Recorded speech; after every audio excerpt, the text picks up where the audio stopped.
Até que um sábado, lembro que tínhamos saído do mercado e ele me acompanhou até em casa. Chegamos de mãos dadas, como sempre acontecia. Aí ficamos ali, nos despedindo no portão, distraídos, quando de repente alguém nos afastou assim bruscamente. Antes mesmo de me dar conta do que estava acontecendo, eu já ouvi aquela voz: "Tira as mãos da minha mulher, mané!" Pro meu desespero, era o Pedro. Ele falou aquilo e já foi me fuzilando com o olhar. "E você, hein, Inês? Não tem vergonha na cara, não? Em vez de cuidar dos filhos, fica aí se esfregando com esse Zé Ruela?" Foi então que o Oswaldo, também assustado, fez um gesto assim para tentar me afastar do meu marido. E mais do que depressa, o Pedro puxou daquela faca.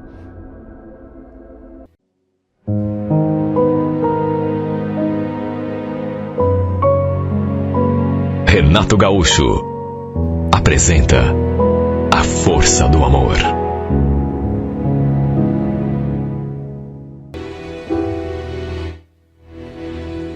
Quando eu me mudei aqui para Curitiba, eu tinha deixado para trás uma vida de sofrimento. Meu casamento foi um horror. Meu ex-marido era um verdadeiro carrasco comigo. Homem possessivo, violento. E o fato de ser alcoólatra só piorava isso ainda mais. E o pior é que sempre foi assim, desde os primeiros tempos. Mas foi só depois que o nosso filho mais velho completou 3 anos que ele começou a me agredir fisicamente também. No começo eram empurrões, puxões de cabelo. Depois ele passou a apertar o meu braço, a me deixar toda marcada. Até que chegou ao cúmulo de me bater. E o pior é que ele era do tipo que batia e depois vinha todo meloso pro meu lado, pedindo perdão, dizendo que tinha se exaltado, que nunca mais ia acontecer. Mulheres que passam por isso sabem muito bem do que eu estou falando. O pior é que eu gostava dele. E acabava engolindo, aceitando a agressividade e a violência. Por amor e pelo bem da nossa família, eu aceitava tudo calada. Hoje eu sei que as únicas coisas boas do nosso casamento foram os nossos 2 filhos, porque de resto, olha, se não fosse por conta do que me falava uma vizinha minha, quem sabe eu estivesse penando nas mãos dele até hoje. Porque, sabe, eu já tinha me conformado, me resignado.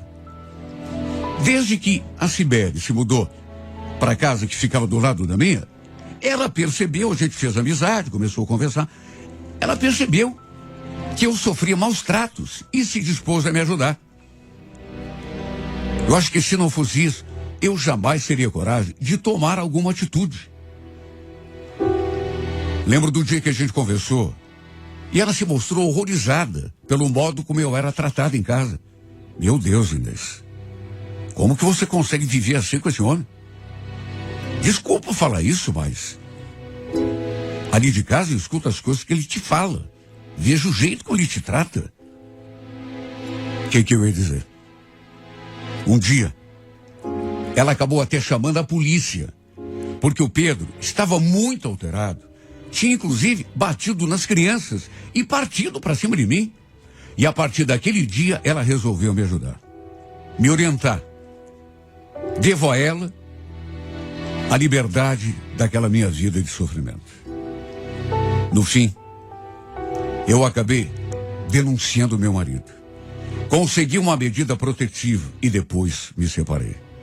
Conto tudo isso assim resumido, porque se fosse contar os detalhes e tudo que passei para chegar nesse ponto, eu tenho certeza que já começaria a chorar.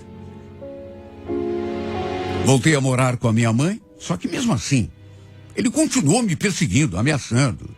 Não aceitava a separação. Ele nunca quis, por exemplo, assinar os papéis do divórcio. Mesmo assim, eu saí daquela casa e voltei lá para a casa da minha mãe. Quantas vezes ele apareceu, sabe? Querendo levar a gente de volta. Na marra. Anda, Inês. Mas aí, viu? Pega as tuas coisas, as coisas dos meninos aí, porque você vai voltar para casa comigo. O lugar de vocês é lá, não é aqui não, viu? Ele não aceitava. Ficava ali, batendo boca. E se não fosse a minha mãe ameaçar chamar a polícia, sabe? Ele não arredava o pé. O pior é que, além de tudo, ele sempre foi metido a valentão, sabe? Mas tinha um medo da polícia. Na época, a gente morava em Prudentópolis. E aconteceu que o marido da minha irmã resolveu vir embora para Curitiba. Lembro quando ela veio me contar? Então, você sabe que o Pollock inventou que quer ir embora para Curitiba. Ninguém tira a ideia da cabeça dele. Não diga, mas... E você, tá afim? Olha, eu afim não tava, né? Mas... Ele até já conversou com um amigo dele que mora lá. Parece que esse cara vai arranjar um serviço para ele. Olha, desde que a Ana veio me contar essa história, que eu fiquei pensativa, me imaginando vindo embora para cá, com os meus filhos, me livrando da perseguição do Pedro, tendo a chance de viver a minha vida em paz. Porque eu sabia que se continuasse lá, ele jamais me daria sossego. Um dia eu conversei com a minha irmã. Escuta, Ana, e aquela história que você me contou, que o Pollock está querendo ir embora para Curitiba, vocês vão mesmo? Então, acho que final do mês ele está indo para lá, ver se deixa tudo acertado. Aí, se tudo der certo, claro, né? Ele vem para me buscar e a gente se muda. Pois olha, eu estava aqui pensando, será que não tinha como eu ir com vocês? Expliquei para ela a minha ideia. Ela é melhor do que ninguém, sabia de tudo que eu passava nas mãos do meu marido. Mesmo separados, ele não me dava um segundo de paz. Ele então ficou de conversar com o marido, mas desde o começo, ele ficou assim, meio ressabiado. Percebi que, sabe, não aceitou muito bem aquela ideia. Ficou com medo de me trazer junto. Até porque conhecia meu marido e não queria se indispor com ele. Mas no fim, a minha irmã acabou convencendo. Mesmo assim, ele ficou cismado. Meu cunhado veio antes e só depois que se firmou aqui no trabalho e teve condições de alugar uma casa, voltou lá para buscar mudança. A minha irmã e a filha. E foi assim que eu também acabei parando aqui na capital. Repito, ele não queria muito me trazer. Ficou com medo da reação do Pedro, mas no fim, a Ana o convenceu. E acabamos indo juntos, eu e as crianças. Chegamos aqui e a primeira providência foi arranjar escola para os meninos. E, naturalmente, um serviço para mim. Comecei a trabalhar no mercado, ali mesmo, no bairro. Olha, tive tanta sorte. No 4º dia de estada aqui em Curitiba, eu já estava empregada. Eu ajudava em tudo, ali em casa também. Praticamente não sobrava quase nada do meu salário no final do mês. Vivia cansada, me matava de tanto trabalhar, mas, sabe, só o fato de estar podendo cuidar da minha vida tranquila e dos meus filhos, sem a sombra do Pedro, já era motivo suficiente para eu me sentir feliz.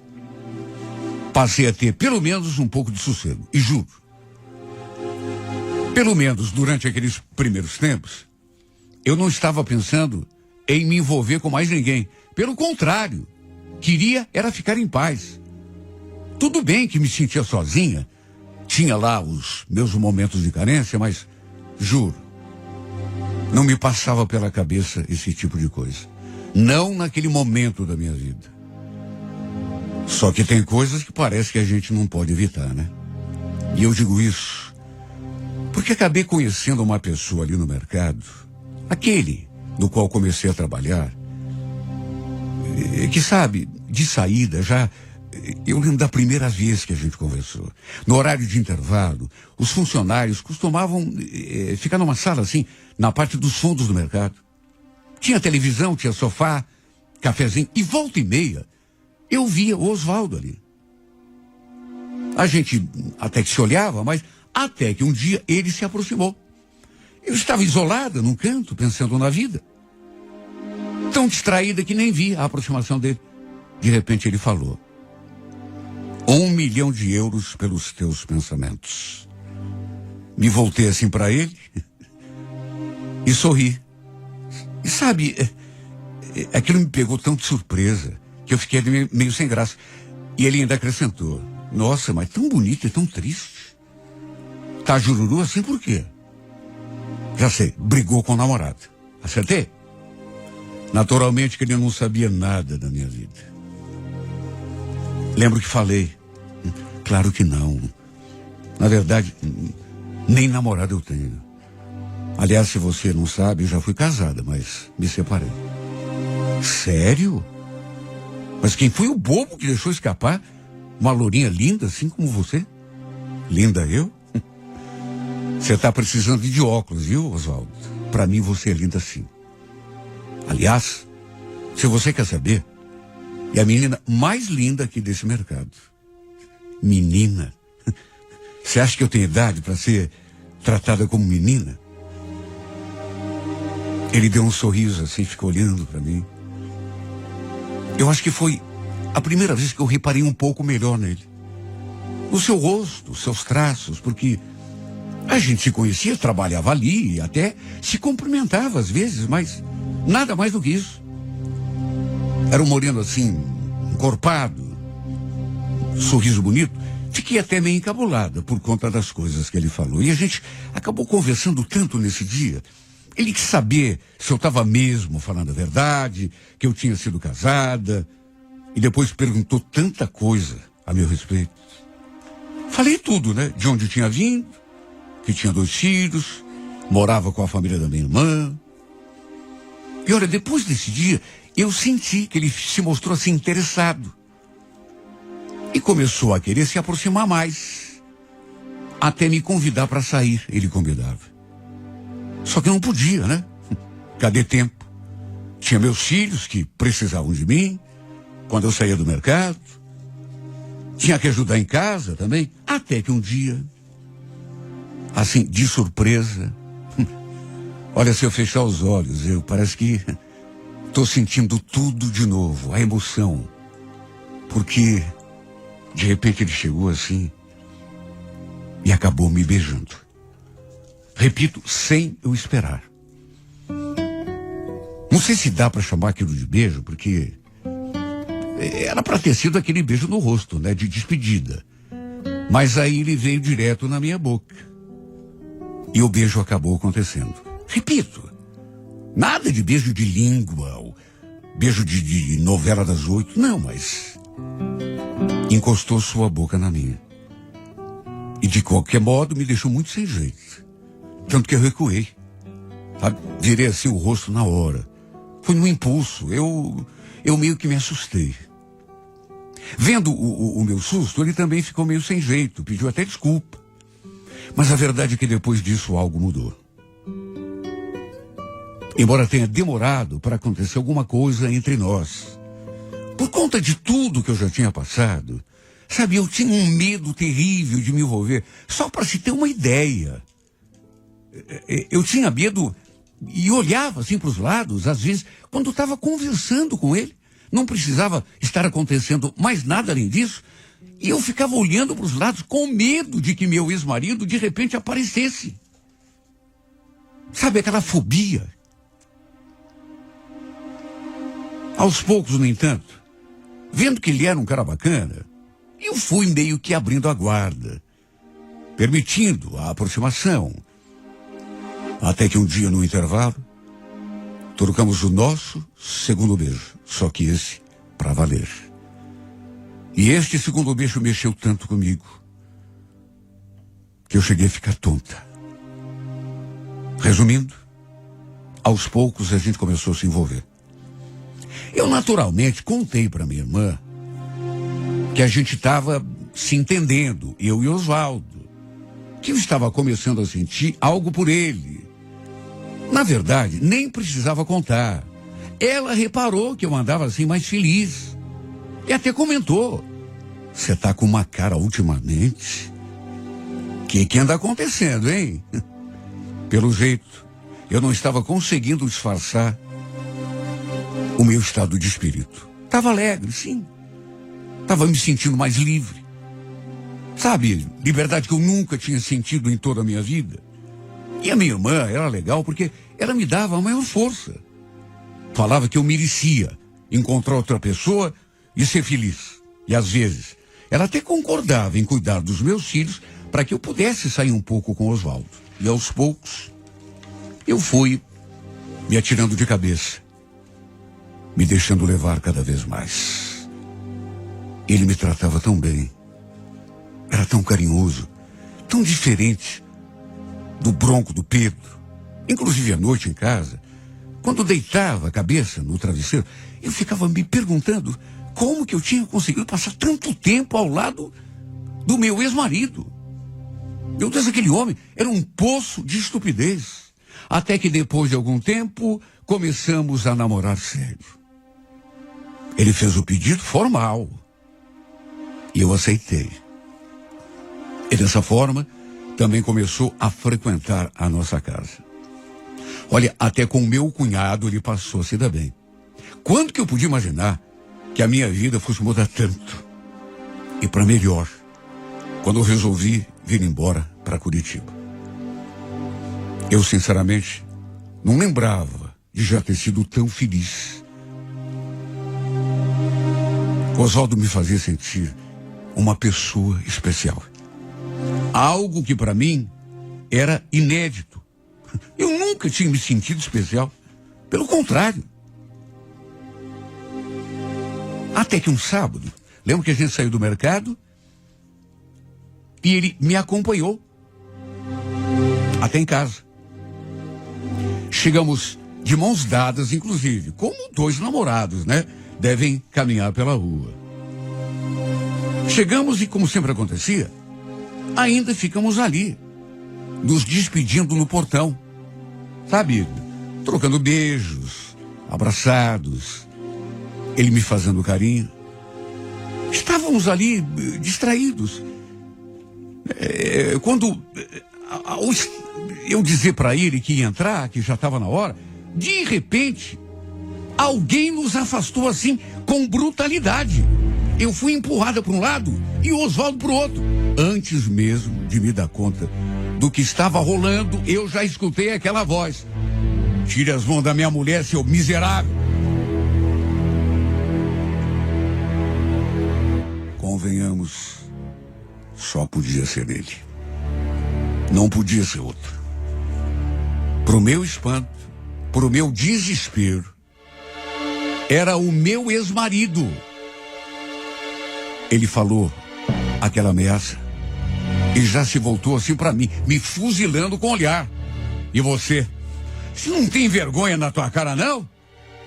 Em vez de cuidar das crianças, tá aí se esfregando com esse infeliz.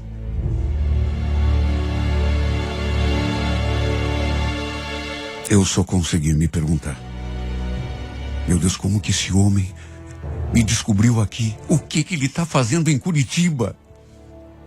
Ele nem tinha um endereço ali da casa. Como tinha conseguido chegar até ali? O Oswaldo, naturalmente, tentou se defender.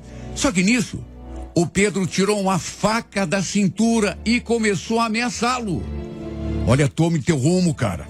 Tome teu rumo, eu te mato. Não tô brincando.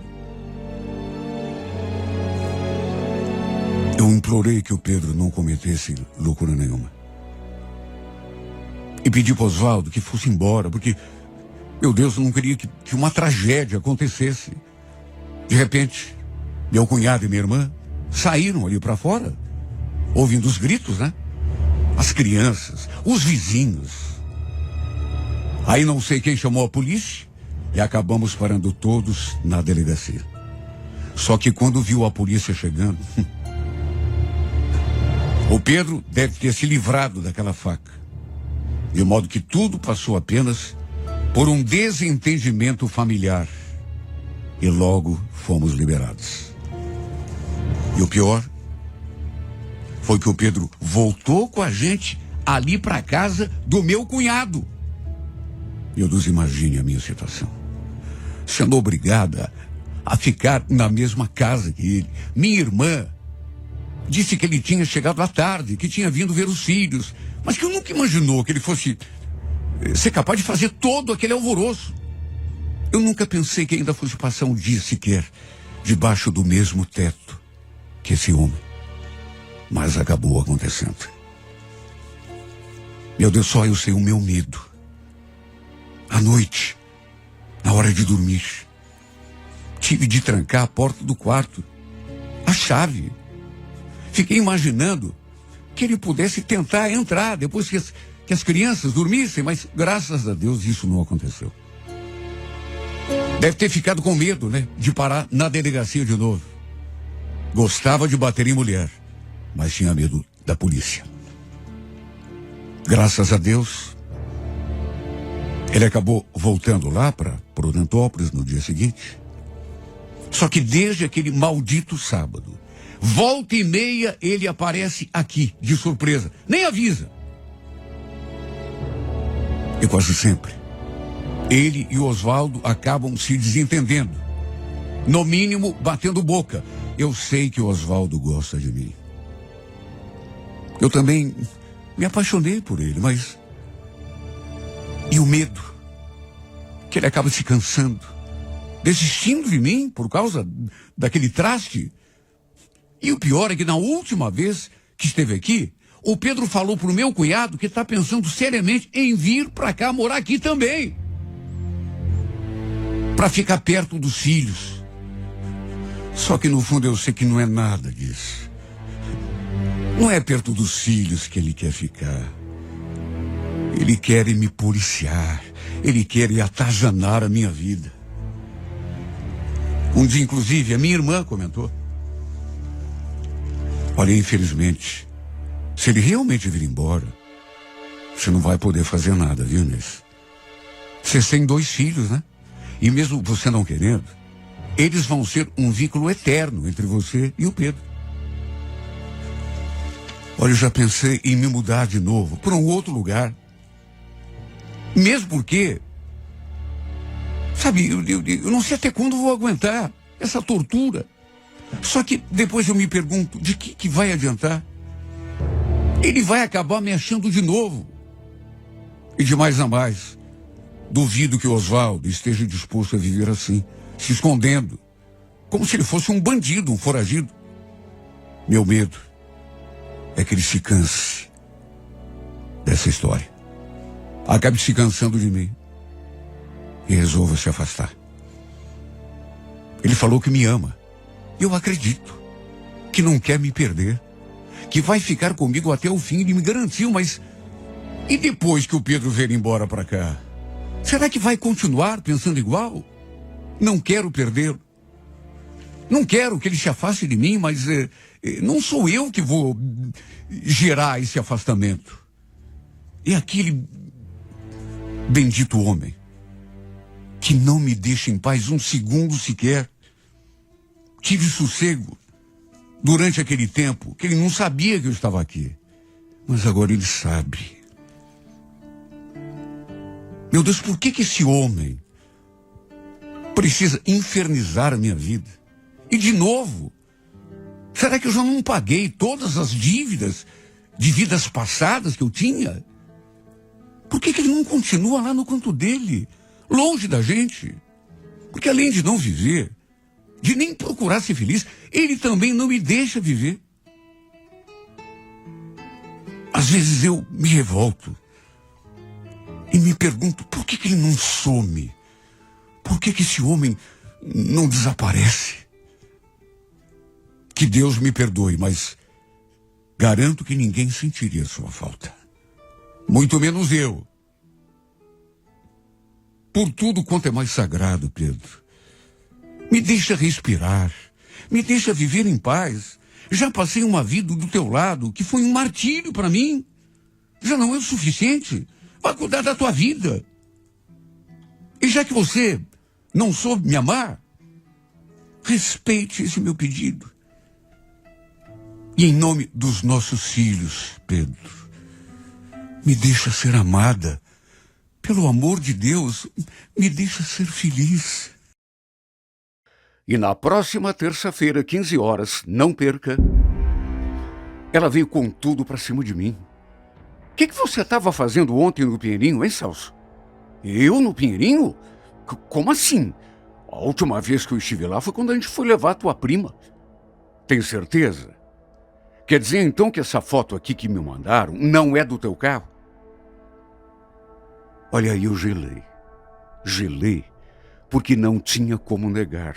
Gelei, porque algum parente da Fernanda que morava no Pinheirinho devia ter tirado uma foto do meu carro parado, perto da casa da Michele, e mandado para ela. Olha, eu perdi até a cor. Me atrapalhei todo para dar uma explicação. Quer dizer, na verdade, não consegui explicar coisa nenhuma. Fiquei ali, gaguejando feito um pateta, tentando sair daquela sinuca, e ela me botando contra a parede. É o teu carro ou não é? Hein, Celso? A avó da minha namorada estava completando 80 anos. E a família resolveu fazer uma festa para comemorar. Eu ainda não a conhecia.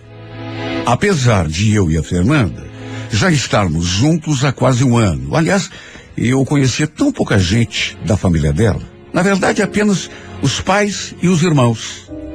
A festa aconteceu num salão, ali no Pinheirinho. Fui apresentado para um monte de gente que eu não conhecia. Entre eles, a Michele, prima dela. Essa Michele era uma garota, assim, bem simpática. Tinha um cabelo bonito, assim, que chamava a atenção. Sem contar que, repito, era uma simpatia de pessoa. Fomos apresentados e ela ficou ali conversando um pouco com a gente, mas ficou nisso. Foi uma festa bem bonita. Me enturmei com todo mundo, com os parentes, os amigos que também estavam presentes, que pelo jeito, pelo menos foi a impressão que eu tive, todo mundo também gostou de mim. A festa aconteceu num sábado e no domingo recebi um convite de amizade no meu perfil dessa prima da Fernanda, a Michele. Adicionei na mesma hora e aproveitei para dar uma conferida nas coisas que ela postava, nas suas fotos.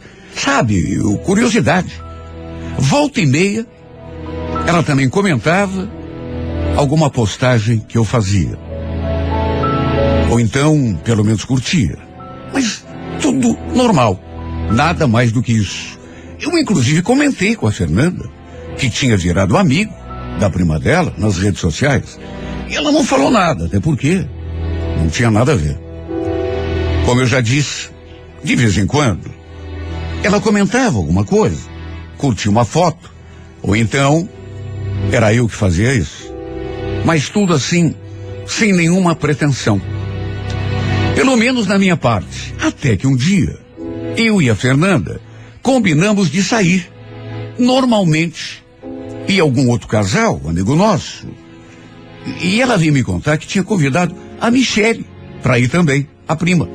Porque, segundo ela vivia cobrando que quando a gente fosse sair para algum lugar, né, era para ligar para ela e convidá-la. Resumindo, fomos a um bar. Estávamos em 3 casais. A única desacompanhada era justamente a Michele. E foi uma noite bem agradável, divertida. A gente riu muito, conversou, até que no fim, a Michele acabou dormindo na casa da Fernanda. Levei as duas para casa. Só que, no que chegamos, aconteceu uma coisa que eu, sinceramente, não esperava. Aliás, nem sei como a Fernanda não percebeu nada. Mas a prima dela se despediu de mim com um beijo na boca. Olha, eu fui pego de surpresa, juro. Sinceramente, era a última coisa que eu esperava que fosse acontecer. Enquanto a Fernanda procurava a chave da porta na bolsa, a Michele se voltou para mim e ainda ficou me encarando com aquele sorriso assim, meio malicioso. Se eu disser que não fiquei perturbado, no mínimo perturbado, estarei mentindo. Porque era uma menina bonita. Sabe, não dava pra gente não Agora, o que mais me chamou a atenção, que foi um beijo que não foi por querer, ou sem querer. Foi um beijo, assim, com intenção. Porque, de vez em quando, acontece, né? Da gente querer dar um beijo no rosto, aí dá uma resvaladinha, assim, pro lado, e sem querer beijar a pessoa, meio na boca, meio no rosto. Mas ela não. Foi com intenção. Tanto que depois, ela ficou me encarando e sorrindo. E depois, assim que cheguei em casa, quando estava estacionando o carro na garagem, eis que recebi outra mensagem da Michele no meu perfil. Desculpa pelo beijo, viu? Foi sem querer. Olha, eu até podia ter deixado quieto. Deixado para responder depois, mas no impulso, acabei respondendo que estava tudo bem. Não era para ela se preocupar. Só que aí, ela mandou outra. Mesmo assim, eu adorei. Não comenta com a minha prima, pelo amor de Deus. Desejei boa noite, ela agradeceu e ficou nisso. Voltamos a nos ver no dia seguinte. Até porque ela passou o domingo todo ali na casa da Fernanda. Olha, foi uma situação assim que eu nunca tinha passado antes. Porque ficou muito claro para mim que aquele beijo tinha sido dado de propósito. Tanto que depois, através da mensagem, ela escreveu que tinha gostado. Então, eu fiquei sem saber o que fazer. Não perca, é na próxima terça-feira, 15 horas, na íntegra, a emocionante história de Celso e Michele em mais uma edição de A Força do Amor.